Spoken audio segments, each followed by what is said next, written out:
আমাদের কিসের করলা?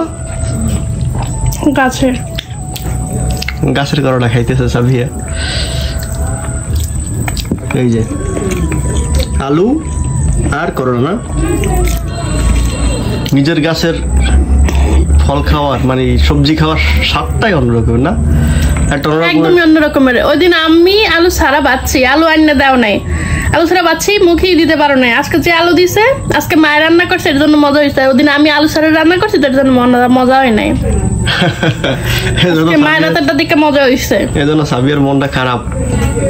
আমার তুমি আলু ছাড়া রান্না করাইছো কি জন্য? এর জন্য তো খাইতে পারো না। আজকে আলু করলা কত দূর, তার 3 ডাবল বেশি আলু, এর জন্য 1 ফোঁটা তিতা লাগে না। এখন রান্নার দোষ, আমার উপকরণ আইনা দিবে না, আমার রান্নার দোষ। এমনিতেই মজা হয়েছে আজকে, এমনিতেই মজা হয়। গাছের না, এই জন্য বেশি স্বাদটা বেশি লাগে, বুঝছো? ওদিনও তো গাছেরই ছিল, একটা আলু ছিল না। আলু ছাড়া কেউ করলা খাইতে পারে? খাও, পেঁচাল বুটো না, খালি পেঁচালি বুটবো আমি, তুমি আমার কথা করবা না।